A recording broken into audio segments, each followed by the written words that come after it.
You're born into a world where being different could trap you in a village's scorn or catapult you into a king's palace. As a medieval court dwarf, your life is a whirlwind of bizarre spectacles, side-splitting antics, and jaw-dropping moments that defy belief.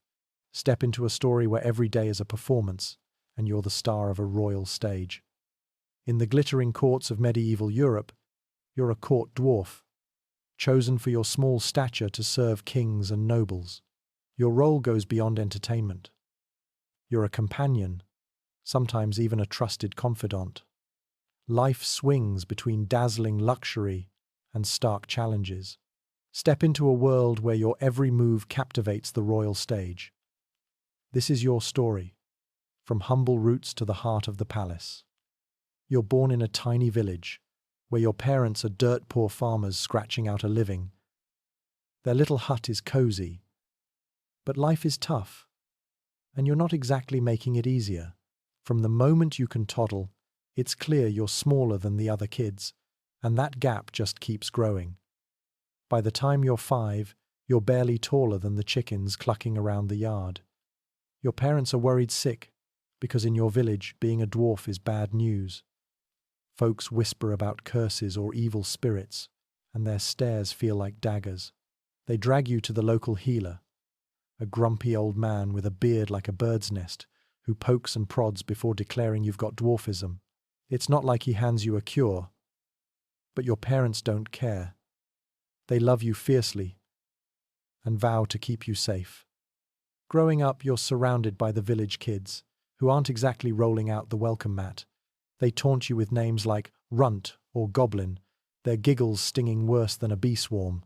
You try to shrug it off, helping with chores like fetching water or feeding the pigs, but everything's built for giants.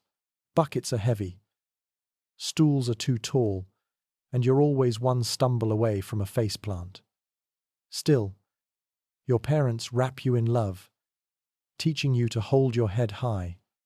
Your parents do their best to shield you from the village's nosy gossips, but word about the tiny kid spreads like wildfire. Soon, every busybody in the region knows about you. One day, a slick-talking merchant rolls into town, his cart jingling with trinkets. He hears the rumors, tracks down your house, and gawks at you like you're a shiny gold coin. His eyes gleam as he spins tales of a better life in the city. The merchant offers your parents a sack of coins to take you away, promising you'll live like a prince. They're torn, their hearts breaking at the thought of losing you, but they're desperate for you to have a shot at something better. After sleepless nights, they agree, and you're whisked away in a rickety cart, tears streaming as your village fades into the distance. You're scared but buzzing with excitement, wondering what this new world holds. You end up at a local lord's castle, a hulking pile of stone that makes your village look like a toy set. The lord takes one look at your pint-sized frame and practically claps with glee, deciding you're his new companion. You're handed clothes that sparkle like stars, a far cry from your patched-up rags. For the first time you feel a flicker of pride, even if the lord's grin feels more like he's showing off a prize pony. Life in the castle is a whirlwind, but you're homesick for your parents' warm hugs. You're taught how to bow, how to speak to nobles without tripping over your words, and how to navigate a world that's not built for you.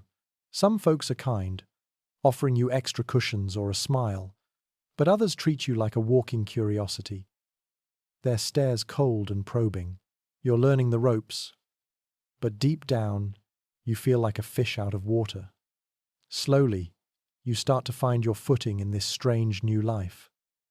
You memorize the castle's endless halls, figure out who to trust, and learn to dodge the snide remarks. It's not home, and you're not sure it ever will be, but you're carving out a place for yourself. You're no longer just the tiny kid from the village, you're something else entirely, and you're only just beginning to figure out what that means. As you grow older, you start to own your role as the Lord's companion, strutting through the castle with a bit more swagger. You're not just the small guy anymore. You're the one who can lighten the mood with a clever quip or a cheeky grin. The Lord starts trusting you with little tasks, like delivering letters or fetching his favorite goblet, and you handle them like a pro. It feels good to be needed, even if you're still getting used to the oversized world around you. Your sharp wit becomes your superpower, and you learn to make the castle folk chuckle with your quick comebacks. You spin tales or crack jokes that have even the grumpiest knights smirking, but not everyone's a fan. Some servants and lesser nobles sneer at your small stature, their whispers cutting like a dull blade. You brush it off, focusing on the friends who see you for you, and keep your chin up. You find a special place with the Lord's kids, who treat you like the coolest big sibling ever. They beg you to play tag or spin wild stories about dragons and knights, their giggles filling the castle halls. You're their hero, dodging their tiny tackles and weaving tales that make their eyes go wide. These moments make the castle feel a little more like home, even if you still catch the occasional side-eye from the adults. But life takes a wild turn when a fancy royal envoy shows up, all pomp and polished armor, with a letter sealed with the king's crest. They're here for you, offering a spot in the royal court, and the lord's practically bursting with pride. He urges you to go, slapping your back like you're off to conquer a kingdom. You're thrilled but nervous, your stomach doing flips at the thought of leaving the familiar castle for the big leagues. You hit the road to the capital, flanked by a posse of guards who make you feel like a VIP, even if you're barely taller than their sword hilts. The journey's a blur of dusty trails and creaky carts, but you're buzzing with dreams of what's next.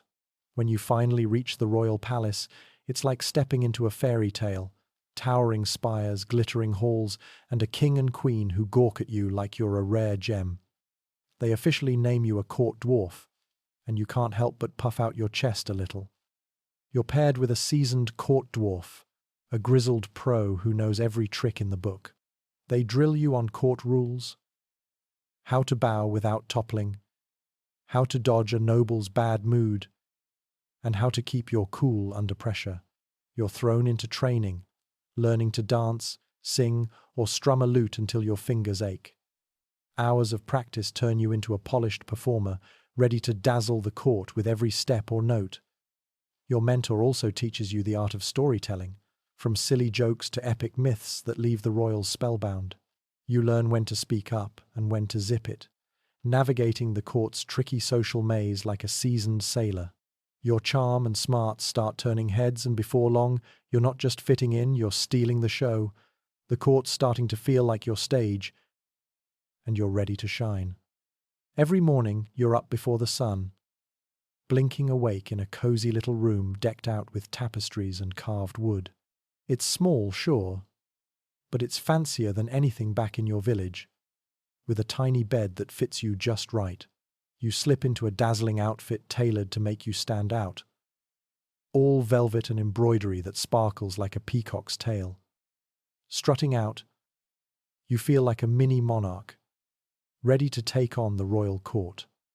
Breakfast is a grand affair, and you're right there with the court, perched on a custom chair that keeps you from dangling like a kid at the grown-ups table. The spread is fit for royalty. Roasted meats, fresh bread, and honeyed fruits, all served to you in portions that won't swamp your plate. After eating, you join the court for morning prayers or mass, standing respectfully as the priest drones on. It's all part of the gig, and you're getting the hang of blending in with the high and mighty. Your days often include playtime with the royal kids, who treat you like their favorite playmate. You teach them checkers, or spin wild fairy tales about goblins and knights, their laughter bouncing off the stone walls. They tug at your sleeves, begging for one more story, and you can't help but grin at their wide-eyed wonder. These moments are pure gold, making the palace feel a little less like a maze of marble and manners.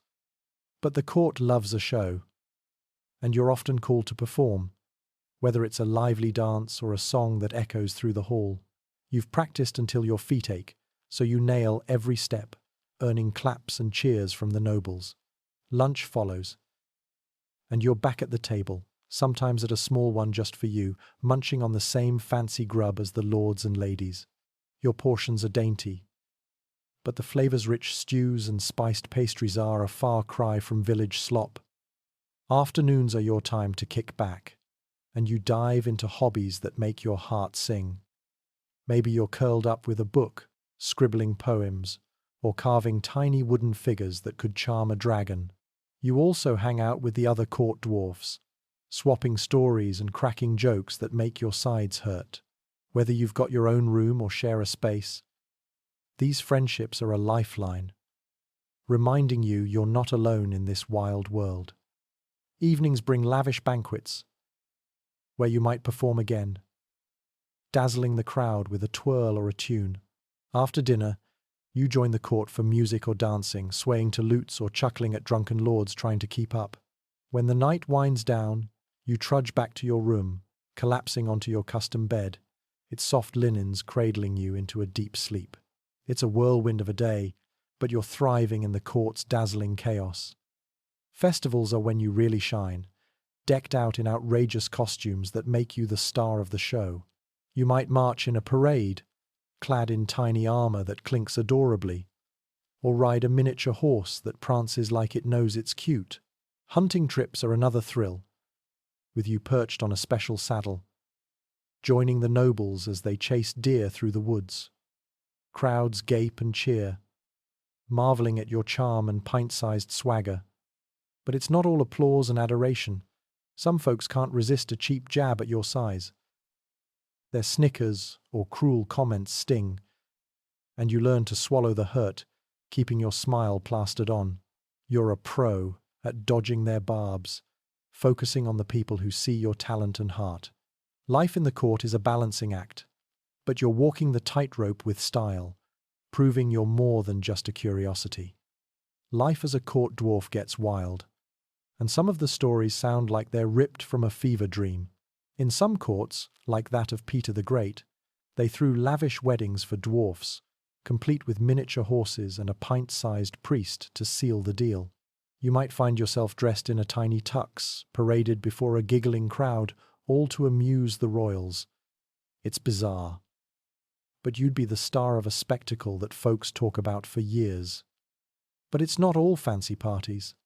Some dwarfs were trained to fight, believe it or not. Take Geoffrey Hudson, Charles I court dwarf, who joined the English Civil War and even took down a rival in a duel, proving size doesn't measure guts. You might be handed a tiny sword and taught to swing it, your small frame dodging blows like a nimble cat. The court would cheer, half in awe, half in disbelief, as you hold your own. People back then saw dwarfs as more than just entertainers. You're a walking lucky charm, tied to myths and magic in their superstitious minds. Some cultures even thought you had supernatural powers, like a bridge to the gods or fairies. This makes you a hot commodity, with nobles treating you like a prized talisman. But it's a double-edged sword, as that same mystique could lead to exploitation or worse. Not every dwarf was treated like a pet. Some, like you, might become a king's confidant, whispering advice in the royal ear. You could be the one person a monarch trusts, sharing secrets over wine in a candlelit chamber. Others, though, weren't so lucky, facing abuse or mockery from cruel nobles. You learn to navigate this tightrope, keeping your wit sharp to dodge the worst of it. Your room might be a miniature marvel, with tiny chairs and a bed that fits you like a glove, crafted to make you feel at home. It's like living in a dollhouse, but with velvet cushions and gold trim that scream royalty. Some courts even teach you to read and write, a rare privilege in the Middle Ages. You might scribble poems or keep a diary, capturing the chaos of court life in inky loops. But the job's not all glamour. Those heavy costumes weigh you down, and standing for hours leaves your joints screaming. Dwarfism can bring back pain or creaky knees, and there's no medieval ibuprofen to ease the ache. Yet the court expects you to keep smiling, cracking jokes, like nothing's wrong. You grit your teeth, knowing a sour face could land you in hot water. Some dwarfs, like Jemmy at Mirthley Castle, played the game so well they stashed away a small fortune. You might tuck away coins from royal gifts, dreaming of a cushy future. Court life is a social jungle, and you're dodging snobs while charming the friendly nobles. It's exhausting, and sometimes you feel like the loneliest guy in the palace, even surrounded by people. Still, you've got a chance to make a difference, using your spot to speak up for others with disabilities. You might nudge a lord to treat his servants better, your voice small but mighty. And because you're often overlooked, you catch snippets of secret meetings or whispered plots. Those tidbits make you a quiet power player, holding cards nobody suspects you've got.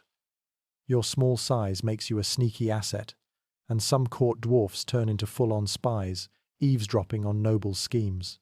You might slip through a crowded hall, catching whispers of treason or secret deals, your ears sharper than a hawk's eyes. But you tread lightly. One wrong move could topple your precarious place in the court. It's a high-stakes game, and you're playing it with a grin and a prayer. Balancing your role as the court's jester with your own dignity is like walking a tightrope in a windstorm. You've mastered using humor to deflect cruel jabs, firing back with a witty quip that leaves mockers red-faced. Some nobles still see you as a novelty, but you hold your head high, refusing to let their sneers dim your spark. You're not just here to entertain. You're carving out a life with meaning. Some dwarfs climb the court ladder, landing gigs like steward or palace overseer, bossing around servants with a twinkle in their eye. You might find your calling as an artist, painting mini masterpieces or strumming tunes that hush the court. Your talent earns nods of respect, proving you're more than your stature. It's a thrill to see your work admired, even if prejudice still lurks in the shadows. The court's a tough crowd, with some gawking at you like you're a mythical creature. Half curious, half pitying, you push past their stares, determined to live a life that's yours, not defined by their whispers. You pour your heart into every performance, every friendship, building a legacy that's bigger than the palace walls. It's not easy, but you're rewriting the story they tried to pin on you. Marriage and kids aren't common for court dwarfs, but some, like you, might dream of a family. You'd worry about passing on dwarfism, wondering what challenges your children would face in this unforgiving world. Thoughts of mortality creep in too, as dwarfism can shorten your years. But you shake them off, focusing on the now. You find joy in the laughter, the music, and the moments that make your heart sing. Grand feasts are your time to shine, stealing the spotlight in a whirl of color and charm. Nobles shower you with gift-sparkling jewels or carved trinkets that make your jaw drop. The king might pull you aside for a secret mission, trusting you to deliver a coded message or keep an eye on a shady duke. You're a key player in the court's hidden dramas, even if the spotlight rarely shows it. Living under constant scrutiny is like performing on a never-ending stage, but you learn to roll with it. You carve out your own identity, holding on to the quirks and dreams that make you, well, you, despite the royal glare. Late at night, you wonder if this life dazzling but demanding is worth it, or if you'd trade it for a quieter path. It's a question that lingers, but you don't dwell on it long. In the end, you're proud of the mark you've made in a world that's not always kind. You've danced through feasts, outsmarted snobs, and maybe even changed a few hearts along the way. Your life as a court dwarf is a tapestry of triumphs and trials, woven with grit and glitter. You've not just survived, you've shone, and that's a story worth telling. Your journey as a court dwarf weaves a vibrant tale, bursting with dazzling highs and gritty lows. From village whispers to royal applause, you've danced through a world that tried to box you in, yet you carved out a legacy with wit and heart. The palace halls echoed with your laughter, your defiance, and your quiet strength, proving your worth far beyond your stature. You've lived a life few could fathom, blending spectacle and struggle into a story that shines through the ages.